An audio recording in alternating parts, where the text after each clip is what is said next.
నమస్తే, నా పేరు కునాల్ శ్రీపతి. Welcome to Kunal ఓపీడియా.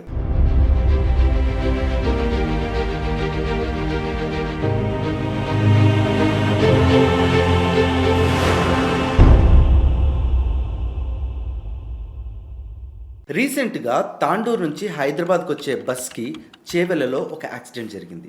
దానికంటే ముందు కర్నూలులో కావేరీ ట్రావెల్స్ బస్ కూడా యాక్సిడెంట్ జరిగింది. కేవలం 10 days గ్యాప్లోనే మన తెలుగు రాష్ట్రాల్లో 2 భారీ యాక్సిడెంట్స్ జరిగాయి. ఈ 2 యాక్సిడెంట్స్లో దాదాపు 40 మంది చనిపోయారు. 40 మంది. పెహల్గాం టెర్రర్ అటాక్లో కూడా 26 మంది చనిపోయారు. అంటే టెర్రరిస్టులు మనల్ని చంపేదానికంటే మనమే ఎక్కువ మంది చంపుకుంటున్నాం. పండుగలకు ఊర్లకు వచ్చి తమ వాళ్ళతో పండుగను సెలబ్రేట్ చేసుకుని రిటర్న్ వెళ్తున్న వాళ్ళు తమ జీవితాల మీద ఎన్నో ఆశలు పెట్టుకొని కన్న వాళ్ళకు దూరంగా హైదరాబాద్లోనో బెంగళూరులోనో ఉద్యోగాలు చేసుకుంటూ ఉండే వాళ్ళే వీళ్ళంతా. ఎవరో ఒక్కరి నెగ్లిజెన్స్ వల్ల ఇంతమంది ప్రాణాలు పోవాలా? అసలు దీనికి రెస్పాన్సిబిలిటీ ఎవరిది? రోడ్లు సరిగా వేయని వాళ్ళదా? ట్రాఫిక్ రూల్స్ సరిగా పాటించకుండా ఓవర్ స్పీడ్ తో వచ్చే వాళ్ళదా? లేదా ఇవన్నీ చూస్తూ సైలెంట్ గా ఉన్న మనదా? ఎవరిది తప్పు? అయితే సిటీ బయట మాత్రమే ఇలా ఉంది, సిటీలో మాత్రం బాగానే ఉంది అనుకోవడం కూడా తప్పే. ఎందుకంటే మన హైదరాబాద్ సిటీలోనే ప్రతి సిగ్నల్ దగ్గర, ప్రతి ట్రాఫిక్ సిగ్నల్ దగ్గర ఆల్మోస్ట్ 10% మంది సిగ్నల్ జంప్ చేసిపోతుంది. మిగిలిన వాళ్ళు వచ్చి పెడస్ట్రియన్ క్రాసింగ్ లైన్ మీద నిలబడుకుంటారు. అయ్యా, మీరు ఆ లైన్ మీద నిలబడితే మరి పెడస్ట్రియన్స్ రోడ్ ఎలా దాటుతారు? ఇక పెడస్ట్రియన్స్ గురించి చెప్పాల్సిన అవసరమే లేదు. పేమెంట్స్ వేసింది పాన్ షాప్ల కోసం, మా కోసం కాదు అన్నట్టు వీళ్ళు వెహికల్స్ అడ్డంగా రోడ్ల మీద నడుస్తూ ఉంటారు. ఇక చాలా మంది కార్లు డ్రైవ్ చేస్తున్నప్పుడు ఫోన్లు తీసి మెసేజ్లు పెడుతుంటారు. Why man? ఇక బైక్లో వెళ్ళే వాళ్ళైతే ఇంకా దారుణం.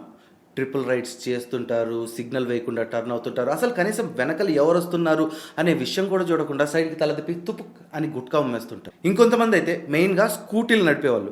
దానికి క్లచ్లు, గేర్లు ఏమి ఉండవు, జస్ట్ యాక్సిలరేటర్ రేస్ చేయడం, ముందుకు వెళ్ళిపోవడం.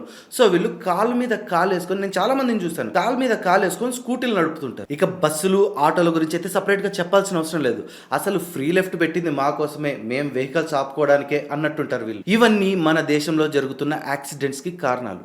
అయితే వీటన్నిటికంటే ఒక పెద్ద రీజన్ ఉంది, అన్నిటికంటే చాలా పెద్ద రీజన్: ఓవర్ స్పీడింగ్. మీ వెహికల్ స్పీడ్ మీ కంట్రోల్లో ఉంటే ఇలాంటివి ఎన్నున్నా కూడా యాక్సిడెంట్స్ అయ్యే ఛాన్సెస్ చాలా తక్కువ.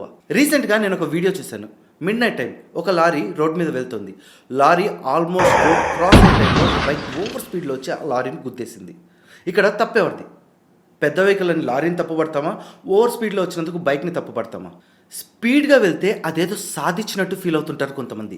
చిన్న చిన్న గల్లీలలో ఆ బైక్లు వేసుకొని అని రైజ్ చేసుకుంటూ చిన్న పిల్లలు రోడ్ల మీద తిరుగుతున్నారన్న కామన్ సెన్స్ కూడా లేకుండా ఇష్టం వచ్చిన స్పీడ్ వెళ్ళి యాక్సిడెంట్స్ చేస్తున్నారు. 2024లో 25,000కు పైగా తెలంగాణలో యాక్సిడెంట్స్ జరిగితే 7,200కు పైగా జనాలు చనిపోయారు. ఇక హైదరాబాద్లో 3,000 యాక్సిడెంట్స్ జరిగితే దాంట్లో 280 మంది చనిపోయారు. మరోపక్క ఏపీలో 15,000కు పైగా యాక్సిడెంట్స్ జరిగితే దాంట్లో 6,700 మందికి పైగా చనిపోయారు. మన 2 తెలుగు రాష్ట్రాల్లోనే పరిస్థితి ఎలా ఉంటే ఇండియా మొత్తం పరిస్థితి ఎలా ఉంటుంది? ఇండియాలో ప్రతి సంవత్సరం 4.5 లక్షకు పైగా యాక్సిడెంట్స్ జరిగితే దాంట్లో 1.5 మంది చనిపోతున్నారు. వాళ్ళ కుటుంబాలకు ఎవరు సమాధానం చెప్తారు? ఏం సమాధానం చెప్తారు? కేవలం మీ థ్రిల్ కోసం ఇంకెంతమందిని చంపుతారు, అండ్ మీ థ్రిల్ కోసం ఇంకెంతమంది చనిపోతారు. ఇంకో పక్క అసలు స్కూళ్ళల్లో ఏం నేర్పిస్తున్నారు? ఎప్పుడు సిలబస్ సిలబస్ సిలబస్. మా సిలబస్ అయిపోలేదు, మేము ఎక్స్ట్రా క్లాసులు తీసుకోవాలి, పక్కన వాళ్ళ క్లాసులు తీసుకోవాలి, ఐఐటి జేఈలలో ర్యాంకులు ఎలా కొట్టాలి అనే టిప్స్ ఇస్తుంటాం. కానీ అసలు బయటికి పోయి ఎలా బ్రతకాలని నేర్పిస్తున్నామా? వాళ్ళు ర్యాంకులు కొట్టాలంటే ముందు బ్రతికుండాలి. టీచర్స్ది మాత్రమే కాదు, ఈ రెస్పాన్సిబిలిటీ పేరెంట్స్ది కూడా. పిల్లల్ని కండం మాత్రమే కాదు, వాళ్ళని ఒక రెస్పాన్సిబుల్ సిటిజన్ గా రోడ్డు మీదకి పంపించాలి. లేదా వీళ్ళు స్పీడ్గా వెళ్ళి ఎవరైనా చంపి జైలుకి వెళ్ళడము, లేదా వీళ్ళే చనిపోవడమే జరుగుతుంది. అలా జరిగితే తట్టుకోగలరా? దయచేసి ఓవర్ స్పీడింగ్ తగ్గించండి. మీరు బతకండి, పక్కన వాళ్ళని బ్రతకనివ్వండి.